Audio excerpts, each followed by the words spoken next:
포투데이 팡팡 인터뷰에서는 호남 최초의 여성화가 김영자 선생님을 모시고 그동안 소설 같은 그림 인생, 삶에 대해서 들어보도록 하겠습니다.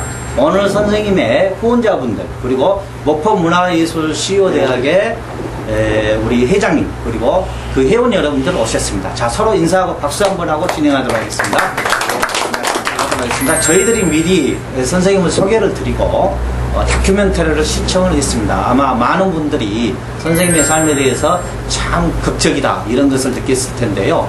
오늘 선생님 이렇게 모셨는데 아흔이시죠? 네. 예, 벌써 아흔, 1922년생이시니까 네. 올해로 아흔인데 네. 지금도 하실에서 그림을 그리고 있다고 들었습니다.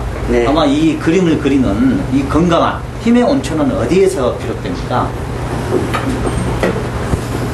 제가 그림을 그리기는 타고났는가 봐요. 어디 그림을 그리면은 아픈 데도 없고, 자, 즐거운 것만 있고, 뭐 슬픈 것도 없고, 괴로운 것도 없고, 다 있고, 캠퍼스 속에서 밤새 살죠. 그야말로 행복스러운 것이 더 이상이 없습니다.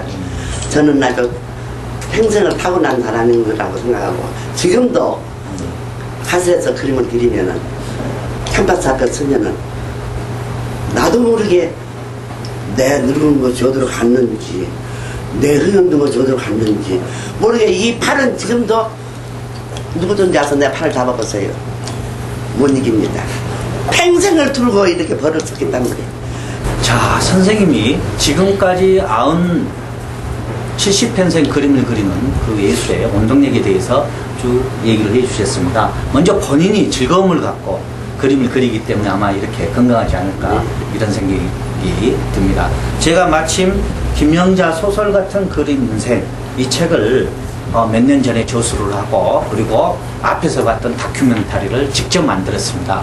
그 이후 선생님이 목포 시민의 상을 받고 전남 도문화상을 받고 호남 10대 여성으로 여성 플라자에 모셔지는 이런 영광을 정말 80평생이 넘으셔가지고 화려한 삶으로 각광을 받고 있고, 그래서 많은 지금 후세의 후학들이 선생님의 삶을 무척 화려하게 봅니다. 그런데 실은 78살이 될 때까지 무척이나 고된 시련들이 뒤따랐습니다. 특히 선생님이 50년대에 부군을 돌아가시고 혼자 그림과 더불어 60평생을 살으셨는데 너무나 어려울 때는 자살을 하려는 시도까지 했습니다. 그래서 그 치마에다가 그림을 그려서 그걸 팔기도 하고 이런 시련들이 많이 있었는데 그 자살하려고 하는 순간에 농악에 대한 그림들이 우리 호남의 정선생님 뭐 탄생하고 그랬었죠. 네, 그 이야기를 듣고 싶습니다. 이야기 그러니까 이 얘기를 듣고 싶어요. 60년대, 70년대 그림을 그리실 때 굉장히 힘들으셨잖아요. 신랑이 돌아가신 다음에. 아, 그때 얘기하라고. 그때 어려울 때 그렇게 농악 얘기하다가. 그림을 그리고 왜 그랬는지, 자살을 하려고 할 때 어떻게 얘기했는지 그걸 듣고 싶어요. 가만히 있어, 날 얘기할게. 그래, 그랬더니. 짧게 해야 됩니다. 시간이 해갖고 없어지고. 6.25가 나가지고. 들었죠. 그렇게 이제 하가 생활인데 그 서방님이 하가를 만들라고 애를 썼죠. 그랬는데, 6.25가 나가지고 남편이 그냥 그 국문을 하시고 하니까 여러분들하고 그냥 어찌 그냥 얼굴을 해버렸으면 가정이 그냥 완전히 그냥. 커피 좀 주십시오, 커피. 참, 그림 목소리 안 그려지대요. 그림을 안 그리고 이제 자기들은 또 애기들은 자주 나서 서인화 되지요. 이거 그림이가 그러니까 나는 그림이가 녹이를 하고 났습니다. 나고 있는데 암만 해도 이 그림이 나를 흘렸어요. 정말 알았어. 이제 결국 이제 내 하던 일이다 캠퍼스를 갖고 애로우면은 잡고 그림 기르고 하니까 내 생활가 이 그림이구나. 다시 내가 남편이고 뭐지고 내가 그림 쪽에 또 들어가야 하고. 내 가정이 안 봐주죠. 캠퍼스를 짊어지고 객지로 할 때 그때 마산으로 제가 해갖고 돌아다니고 있는데 그래서 개인전을 하게 됐죠. 그 그림을 모아가지고 정말 쓰고 그랬다 제가 그림을 짊어지고 이제 다른 지방에 가서 전수를 해야 됩니다. 가면은 지금같이 이렇게 교통이 좋아서 차도 있고 트럭도 있고 택배도 있고 다 있지만 옛날에는 기차에다가 보내서 또 찾아서 그 전시를 하고 있는데 전시장이 없어서 다방에서 하게 돼요. 그리고 지금까지 호텔에 가서 행편도 못된 거 어느 여관에 가서 이제 앉아서 이제 그런 마지막 그림을 그려서 전시를 하는데 내 슬픈 얘기를 하려고 도저히 이들이 서해 데리고 그거 객실 다니면서 전시를 하러 갈 수가 없어요. 그래서 일입니다. 일. 바로 일까지 여기를 적어서 일까지만 나가보러 가서 앉았는데 아무도 여간도 못 들어가고 돈이 없으니까 여간 못 들어가고 지금 하숙지 같은 그런 집입니다. 그런 아이들을 데리고 가니 이 환자들이로 이렇게 해갖고는 터벨에 내가 패시 피우가게 찍더라. 내가 잊어버리도 안 합니다. 거기 앉아서 아무래도 내가 못 살겠어요. 한간에 그냥 생활이 그냥 붙여져. 우리 큰놈이 그때 국민학교 대기 때 큰놈을 시켜서 우리 서희다 죽어버려 너희다 죽어버려야 돼. 화산에 여기서 가지도 못해 못하면 죽어버려. 내 어떻게 이런 생활을 어떻게 해야.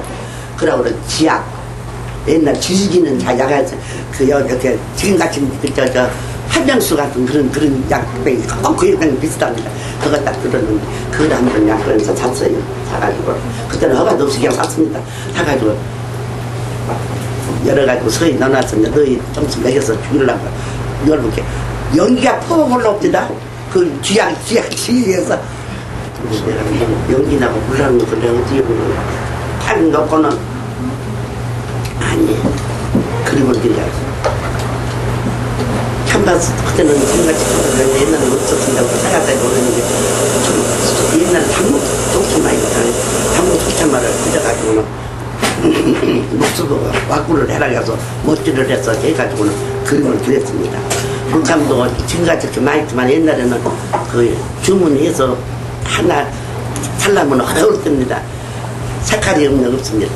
그래서 지금 저 문두가 그게 기초입니다만은 지금 원본이 좀 나한테 있습니다. 여관에서 그림을 그렸죠. 그림을 그려서 청색밖에 없어서 청색 가지고 무드를 그려서 상상을 해서 그리는데 모델이 없이 그냥 그리는데 강주 무등산에서 모여가는 여인의 모습이 떠오릅니다. 그래서 그 물 받는 여인의 무드를 그렸지요. 그래가지고는 그때는 부잣집 딸이라서 18금 시계가 하나 있어서 시계를 팔아갖고 오란 그거 살 때가 사지를 못해요. 이래서 왜 그러냐면 얼마나 돈이 없는가. 그래서 그거를 전당포에 가지고 전당포에다 잡혀갖고 예배를 전주를 갔어요. 전주 가서 전시를 해야 돼요. 그 그림을 전수를 가갖고 전주 가니까는 지금 일본 집인데 여관을 하는 집이 있었다. 다리 개천가에 다리 우개가 이렇게 일본 가옥이 있는 거. 그 2층에서 한번 거기서 있는데 그러고 보니까 그 개천에 전주 그 개천 데서 농악들이 연습을 하느라고 그 개천 그 모래밭에서 막 그냥 연습을 하고 있어요. 가만히 보니까 정말로 그 노는 그 율동력이 기가 막혀요. 그래서 거기서부터 제가 농악을 시작했어요. 이 무도를 그 돈이 다 떨어져가지고 치마를 찢어가지고 그것도 저는 이 책에다가 어떻게 해석을 했냐면 이 카키색은 금접할 수 없는 색이다 사람이. 그래서 금접할 수 없는 그 동정 여인의 뭐 이렇게 해석을 했는데 알고 봤더니 물감이 없어가지고 물감이 없어서 이런 그런 것을 느꼈습니다. 자, 선생님의 재밌는 이야기 오늘 밤 나를 새도 많겠지만 저희가 시간은 30분으로만 예정되어 있으니까 짧게 넘어가도록 하겠습니다. 선생님을 또 얘기를 하다 보면 우리 한국 현대사에 큰 핵이 하나가 그어지는 부분이 등장합니다. 어떤 부분이냐면 포항제철이 건설이 됐을 때요. 선생님 그림으로 전체가 다 들어가는 내용이 있었어요. 30몇 점 잠깐만. 어떻게 됐었냐면 박정희 대통령이 그 그림을 전체 아도를 쳐가지고 쉽게 전체를 구입을 해가지고 포항제철에 넣어줬습니다. 어떻게 된 사연인지 한번 들어보도록 하겠습니다. 이제 전시는 해야 돈이 나오고 전시는 해야만 돈이 나오겠습니까? 그래서 또 전시를 하려고 하니까 서땅 금음이 돼버리고 그래서 할 수 없이 제주도를 가가지고는 전시를 해야 쓰겠다 하고 제주도를 갔었어요. 서땅 금음에 가서 이제 한 장소를 그 제주도가 호텔을 카르호텔 하나 있을 때입니다. 거기를 이제 말하는데 높은 사람한테 가서 말을 해야만 장소를 정하니까 정보부장이 옛날에는 권세가 좋았습니다. 정보부장한테 제가 무조건 제가 정보를 모르면서 나온 겁니다. 그것이 화가의 멘트가 참 좋아요. 그런 게 있는 사람입니다. 전지라도 왔는데 장소가 없었던 게 좀 안선 호텔에다가 했으면 좋겠는데 말씀을 말 안 하고 말씀을 해주시대요. 그래서 그 호텔에다 가뒀다가 장치를 했는데 그 호텔에서 돈이 없으면 못 자고 여관에서 잠을 자고 하는 이제 그날 날짜에 이제 가서 이제 전시를 하려고 이제 분양값도 못하고 조그마한 그 다대간판 내가 써가지고 내가 글을 써가지고 전시라는 거 갖고 이걸 세워놨죠. 하는데 가니까는 호텔로 가니까는 뭐가 권세 전복 입은 사람들이 우르르 그리고 노래가 있어요. 오늘은 손님이 많아서 뭐 어디서 와서 이렇게 있나 하고 했어요. 보니까는 그 보이 새끼가 와가지고는 내 팻말을 들고 안에 들어가는 거라. 너 어디로 가냐? 이거 전시회 와서 어디로 갖고 가냐고. 그러니까 오늘만 넣어야 된다고. 이거 내놔. 나도 혼자 멋있죠. 부자님 과장이 정말 과장이 나를 해주라 했는데 무슨 놈의 소리냐. 전시회 해야 돼. 그럼 받고 들고 막 돌아든디. 그때 학생이가 가고 들어오면서 옆에 양쪽에 그때는 여기 긴거 있던데 그 메고 양쪽에 서희 6시간 꼭 수건 두렵다. 그래서 빠짝쳤지요. 그래서 이쪽으로 둥근 것을 신고는 내 전시장에 들어갔죠. 그런데 나를 봤죠. 그때 참 지금 제가 그렇게 판단 페레모를 빨간 걸어서 빨간 우아기에다가 페레모를 빨간 걸 쓰고 감정 지금 그 사진이 있습니다만 그걸 입고는 들어간 게 빨간 옷을 지금 하얀 여자가 저로 들어간 게 어떻게 하다가 이상스럽게 봤던가 봐요. 뭐 텐마를 놨다가 뚜룩뚜룩 이 상태로 따라 들어왔어요. 그 여자가 따라 들어서 이렇게 그것이 그때 당시에 이서실장으로 박 국장님이 오셔가지고는 가서 인사 드릴까 하고 그래 프로그램을 통해다 들고는 가서 이러고 그때 보니까 박정희 그 사진을 봤던 박정희 같아요. 이러고 하니까 그렇게 받아들더니 당신이 이거 나 기대서 네 그냥 그 프로그램을 딱 뒤에 따라오시는 분이 누가 있었냐면 포항제철 사장님 머리 좀 그러자고 뒤에서 이 그림 다 포항제철에다가 늙고 하영정 양은 누구구만 이러시더만 네 그러고 갔어요. 그런 것 같다. 그때 조금 있으니까 박사님이 오셔가지고 이 그림 전부 각하가 전부 다 포항제철 다 들어가 있는데 다 가져가게 됐으니 가격을 말을 하시죠. 그래서 나는 얼른 이제 정리한 마음에 그 정보과장 그런 말을 드리기로 했거든요.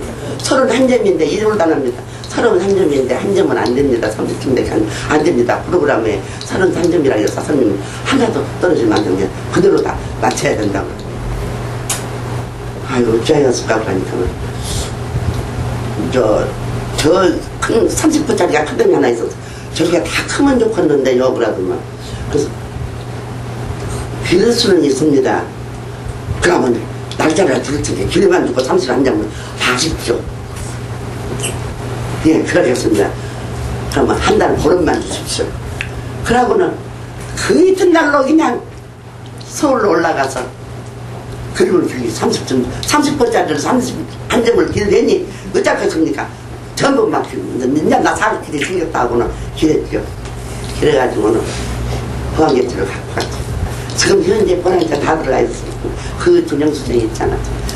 그때 그 그림값을 받아가고 한강맨션, 현대맨션 그걸 제가 샀죠.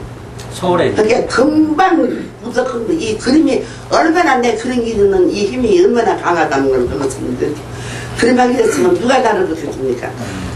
아, 자, 이 가운데 있는 안압 그림은 심철현님이 소장을 하고 계시고, 탈춤, 그 다음에 뭐 농화, 그 다음에 이런 그림들, 그 다음에 여기에는 물 맞는 누드, 이런 그림들이 있는데요. 선생님이 잠깐 이 그림에 대해서 설명을 좀 저희들이 듣고 싶습니다. 그림이라는 것이 여러 종류가 있습니다.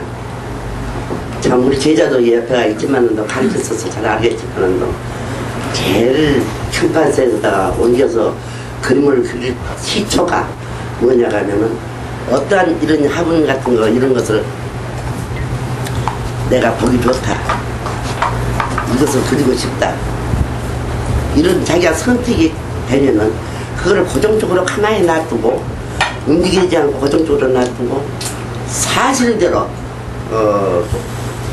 옮기는 것이 기초입니다. 우리가 제자도 처음에 그 정물을 먼저 배웠는데, 정물이라는 것은 고정식이니까 움직이지 않고 가만히 그대로 놔두고 그대로 모사해서 사실처럼 옮기는 거 하다가 그 다음에는 무엇이 있느냐, 풍경입니다. 풍경은 뭐냐, 어떤 산이 있고 들이 있고 나무가 있다. 나무 한 그루가 너무 씁쓸하다. 그러니까 한 그루만 저기 있는 나무를 하나 더 여기다 어땠으면 좋겠다. 장작에 들어갑니다. 풍경은 장작에 들어가서 장작일을 생각하고 만들어냅니다. 그 다음에는 무엇이냐, 인물은 무엇이냐 하면은 감정을 표현해야 됩니다. 우는 사람이냐, 웃는 사람이냐, 슬픈 사람이냐, 참 약한 사람이냐 하는 표현을 내는, 감정을 내는 것입니다. 인물은. 그 다음에는 무엇이냐, 누드. 아무것도 거치지 않고 맨몸으로 있는 누드를, 아름다운 선을 찾아내는 것입니다. 자기가 포착해서 찾아내서 선택해서 그거를 미화시키는 것이 누드입니다. 또 그 다음에는 무엇이냐, 율동. 말이 저 오른쪽에서 왼쪽으로 쭉 달려가면은 막 달리는 말을 어떻게 포착해서 기릅니까? 말을 하나 길러놓으면 가만히 서 있는 말은 이렇게 더 이랬으면 그거를 움직이는 율동을 그려내는 것입니다. 감을, 상대방에게 주어지는 감정을 표현시키는 것입니다. 또 그 다음에는 무엇이냐, 소리입니다. 소리. 음악이나 그런 사람들이 시각적으로 보지 못하고 시각에서 듣는 것입니다. 이 그림 그리는 사람은 시각에서밖에 못 봅니다. 그러면 시각에서 어떻게 소리를 봐서 옮깁니까? 옮길 수 있습니다. 저는 지금 현재 농악은 움직이는 율동 다 그렸습니다. 지금 마지막 무엇이냐, 소리를 그렸습니다. 소리는 무엇이냐 하면은 지금 제주도에 아트랜드에 가서 기념관에 가서 내 그림이 5,000호가 걸려 있습니다. 거기에서 소리가 있습니다. 왜? 소리가 어떻게 해서 표현을 했냐, 징. 농악을 하려면 징을 먼저 때려야만 시발주로 움직입니다. 그러면 그 징을 땡 때리면 장구도 움직이고 소구도 움직이고 깸백깨기도 움직이고 거기에 따라서 음악에 따라서 춤을 춥니다. 전부 율동과 소리와 함께 엎쳐서 그 그림을 보고 있으면 뭔지 모르면 궁작궁작 소리가 나는 감을 봅니다. 그래서 저는 소리를 마지막 거기다가 큰 작품에다가 넣습니다. 그러니 저는 그 이상의 소리를 거기다가밖에 못 넣지 작은 작품에는 아직 넣지는 못했습니다. 지금 제가 여기 있는 것은 이것이 율동입니다. 움직이는 것이다. 이것은 얼른 보면은 이렇게 그림에 같이 저도 움직이고 있습니다. 전부 움직이지 않습니까? 움직이고 저거 누드는 그저 궁디만 나온 것처럼 잘못하면은 추적이 됩니다. 참 보기 싫어집니다. 이 누드가 잘못 그려놓으면 죽기가 됩니다. 아름답게 남에게 아름답게 전달하기가 쉬운 것이 아닙니다. 잘못해놓으면 누드가 최소 못 봅니다. 아름답게 보이게 하는 그 누드의 그 선을 찾아야 됩니다. 그럼 또 농악에 있어서 한 사람이 움직이지 않다. 한 사람이라도 좀 소구를 돌리고 있으니까 움직이지 않습니까? 이런 움직이는 율동력, 이것을 그게 정물, 인물, 누드, 움직임, 소리까지 저는 다 그렸습니다. 그리고 크로키가 있었습니다. 크로키는 어째서 이랬느냐. 제가 크로키 경지가 부산 전수 때부터 했는데 어떻게 유아를 그러면 샴파스하고 싸우기만 해요. 매일 납작하면 걸려잡고. 그런데 머리에 떠오르는 그림을 얼른 그리고 싶은 생각이 있어도 유아에는 얼릴 수가 없어요. 이 크로키는 속하라서 자기가 상상한 상상력과 기억력 노출세라고 순간적으로 기록을 해서 옮기는 것이 크로키입니다. 그러니까 이게 지금 크로키죠. 예, 편필로 나오는 거든요. 두 번 손이 못 갑니다. 배렸다가도 할 수 없습니다. 그러니까 이 크로키를 제가 하기 위해서 그런데 이 크로키를 그게 다 좋아해요. 그러고 시간도 요하지 않고 하루에 그때는 밤새도록 기르면은 10점, 10점, 20점씩 그랬습니다. 그럼 인자는 지금은 그렇게 먹게 됩니다. 지금은 다 대에 한 2점 상을 그렇게 먹습니다. 여기장은 왜 못 기르냐? 힘이 없어서 못 기르는 자기가. 자, 그리고 선생님이 지금 옆에 계신 우리 후원자 그룹들이 오랫동안 선생님들을 모셨습니다. 특히 미술을 좋아하시는 분들도 있지만 음악을 좋아하시는 분들도 많습니다. 우리 김경동 선생님이 오랫동안 모셨는데 우리 선생님이 아까쯤에 오셔가지고 목포투데이에 아주 아끼는 오르간을 기증을 하겠답니다. 음악인들도 사랑을 해주십사 하고 그래서 박수 한번 피아노. 이찬호 선생님께서 여기서 노래를 하셨는데 저번에 저도 여기서 음악회를 한 적이 있습니다. 작년에. 근데 그때도 그 피아노를 빌려서 하는 것 같더라고요. 그래서 선생님한테 지금 하시래가 옛날 통영마당에서 쓰던 야마 피아노가 있습니다. 그래서 이쪽에 기증하기로 그래서 우리 좋은 음악회 한번 해보자 나중에 그런 결의를 한번 했습니다. 네. 감사합니다. 또 우리 홍영도 선생님 한 말씀 하시고 합시다. 예, 안녕하세요. 저는 항상 선생님 곁에서 영광으로 생각합니다. 제가 또 후원, 선생님한테 공부를 제가 한 15년 했는데요. 또 후원회장을 한 8년, 7, 8년 정도 지금 하고 있는데요. 선생님, 우리 후원회, 그냥 이렇게 후원회가 아니고요. 자식으로 생각합니다. 항상 저희들한테 너무 잘해주시고, 또 좋은 일로 앞으로 당신이 건강하시나는 돌아가시기 전까지 베풀고, 또 너희들도 똑같이 항상 남에게 베푸는 마음, 또 항상 이렇게 뭐든지 긍정적으로 생각하는 마음, 그렇게 살아가고 항상 좋은 말씀을 많이 해주시고요. 또 우리 제자들이나 우리 후원 회원들을 선생님이 항상 어디를 가셔도 당신 것만 사오지 않습니다. 저희들을 꼭 자식으로 생각하고 저희들 옷이나 뭐 이런 핸드백 같은 거나 구두 같은 거 이런 것도 되게 많이 사다 주셔요. 그래서 저희들은 선생님이 오로지 건강하셔서 저희들 곁에 오래오래 머물 수 있도록 항상 기도하고 후원 회원들이나 제자들이 언제나 선생님 곁에서 하여튼 최선을 다해서 건강하시라고 항상 이렇게 하고 있습니다. 오늘 이런 자리에 이렇게 와주셔서 정말 감사하고 영광입니다. 고맙습니다. 네, 감사합니다. 저기 올해 구순잔치를 하시면서 선생님께서 하신 말씀이 있습니다. 내가 100세까지 살지 안 살지 그건 모르겠지만 지금부터 100세를 준비하겠다. 그래서 올해부터 그 1호짜리 그림을 100개 작품을 좀 준비를 하시겠답니다. 그거는 하나의 선생님 정신력이신 것 같아요. 그러한 그 정신력으로 100세까지 가시겠다. 책임을 다하시겠다. 그래서 지금까지도 붓을 놓을 수가 없다. 이런 말씀을 하셨습니다. 그래서 100세가 아니라 100세 넘게라도 이렇게 저희 곁에 같이 계시고 건강한 모습으로 계셨으면 고맙겠습니다. 감사합니다. 자.